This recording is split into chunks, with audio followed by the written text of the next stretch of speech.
이게 이제 복합적으로 여러 원인이 있을 수 있죠. 당연히 뭐 온갖 요인이 있겠죠. 수입 규제라든지 농업 보호 정책이나 아니면 뭐 농지의 소규모 영세농의 문제 이런 게 있을 수가 있는데 제가 사실은 이게 만약에 그냥 그런 구조적인 문제라면 우리가 대책을 논의해봐야 의미가 별로 없잖아요, 그렇죠? 그런데 이제 제가 계속 1페이지에 누적 물가 상승률이 계속 눈이 가는데 23년 대충 보니까 22년 12월이 지나고 23년도부터 본격적으로 확 벌어졌거든요.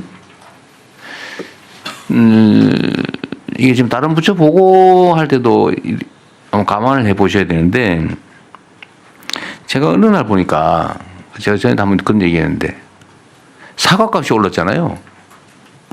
그런데 배값이 올라서 예를 들면 뭐 그래서 그때 농산장관 얘기는 하면 그 대체 효과 때문에 그렇다. 이게 오르면 이쪽에 수요가 늘어나니까. 근데 바나나는 왜 오르냐고. 제가 그때 물어봤잖아요. 바나나는 왜 오르냐. 바나나는 수입 규제 품목도 아니잖아요, 지금.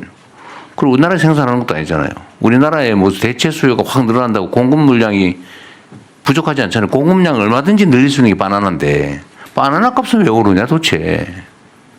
왜 오르는 거예요?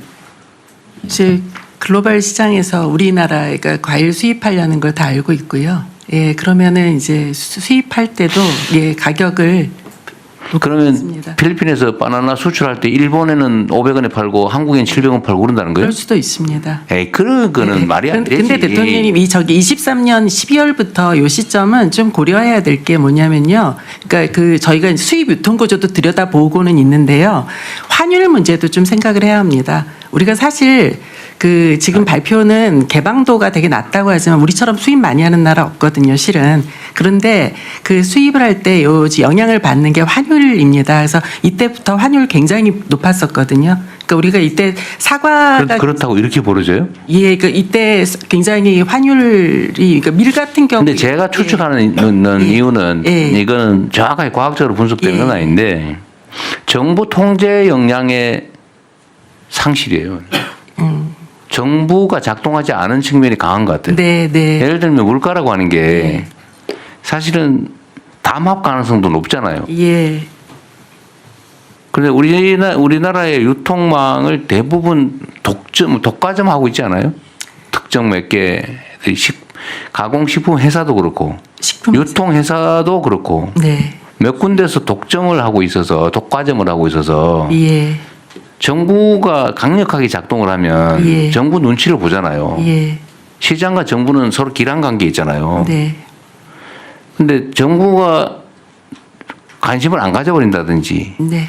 통제를 안 한다고 확신이 든다든지 이러면 마음대로 막 올려버리죠. 독점, 과점하고 있으니까. 지금 이게 대한민국이 다른 나라보다 OECD 국가들보다 1.5배가 높다고 하는 거 이거 이해할 수가 없고 그중에 특히 식료품, 생활용품 이 가격만 유난히 또 높아요. 그거 이상하죠. 왜 식품만 이렇게 높냐? 식료품만. 그래서 제가 말씀드리고 싶은 거는 정부가 제대로 통제라면 좀 그렇고 제대로 관리하고 지도하고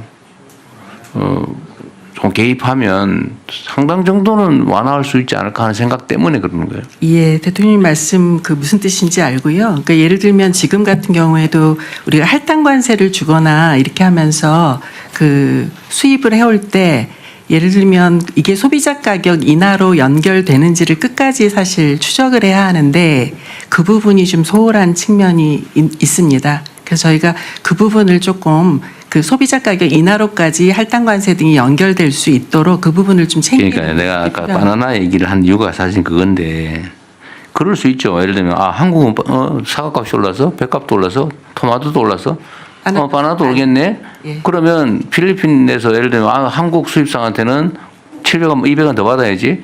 그러면 나 일본 사람이야? 그러고 사면 되잖아요. 이게 말이 안 된다 그 말이에요, 내 말은.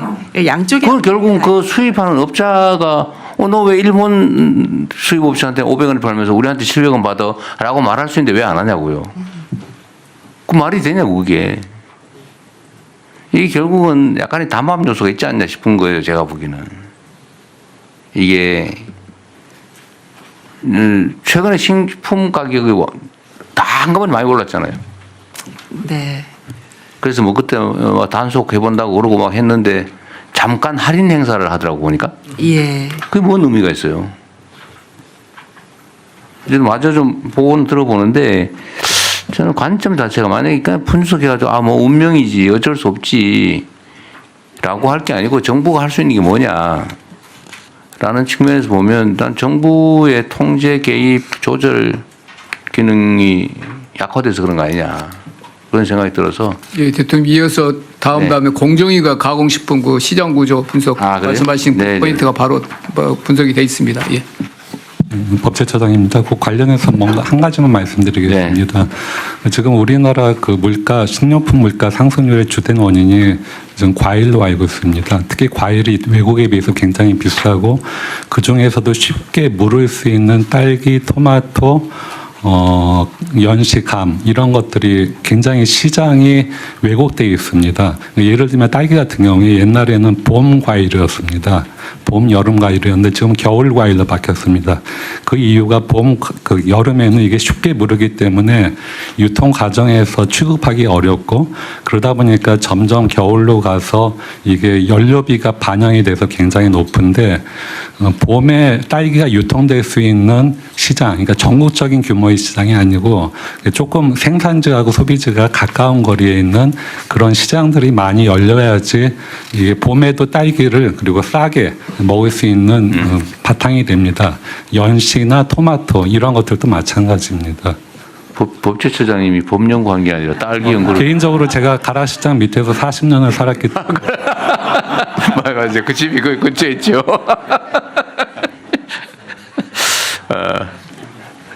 진실이 있죠. 말씀드리면 그 외국 같은 경우, 미국 같은 경우에는 도시의 파머스 마켓이 매주 주말에 열립니다. 그래서 인근에서 소규모로 재배하는 상품 가치 떨어지는 모양 없는 과일들을 갖고 나와서 비교적 높은 값으로 파는데 시민들도 많이 호응을 해줍니다.